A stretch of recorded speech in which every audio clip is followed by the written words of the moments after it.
Hey, Rick Brandenburg again for Turf Bugs and Rock and Roll, and we're going to enter into part two of Jim Kern's talk on transitioning from wintertime into spring and considerations for turf grass disease management. Take it away, Jim. Hello, Jim Kearns here from NC State with another edition of disease management for the Three Stooges Pest Management on Turf Bugs and Rock and Roll. So as we transition from winter to spring, you know, what can we expect for cool season diseases? And really that's going to depend on what Mother Nature dishes us out here in February, March, and April. One thing to keep in mind, depending on rainfall and soil temperatures, is we can see diseases like Pythium Root Rot develop on creeping bentgrass putting greens in February and March. That may sound counterintuitive, but that particular disease, you have inoculum that builds up in the soil over time.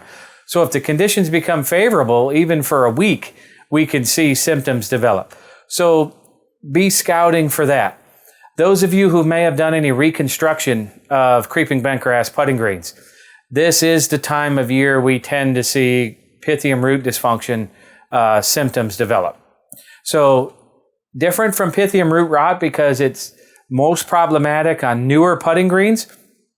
And you will see these symptoms on high areas on putting greens, areas that drain very, very well. So you may think it's like a take-all patch or even hydrophobic dry spot.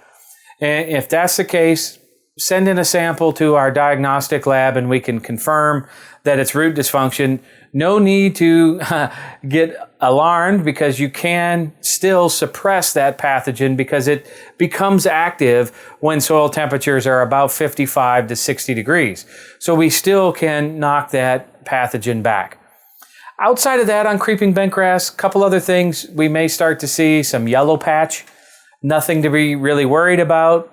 It's pretty superficial. It'll go away once it warms up. And then if we warm up quickly, we may see red leaf spot. And that's very distinctive. Patches about the size of 3 to 4 inches at most, or spots that are red. You know, very simple to diagnose it. But if you have a concern, send in a sample. And then for tall fescue, what we will start to see is yellow patch as well. And tall fescue this time of year tends to start to get yellow tips. And people get really worried about it, and that is not a disease. It's an abiotic issue we see year in and year out. So really with cool season grasses, it's just going to depend on how fast this warm-up comes. But for the most part, be ready to start your preventative fairy ring applications, especially on athletic fields and creeping bentgrass putting greens when those soil temperatures are getting to 55 degrees for 4 to 5 consecutive days.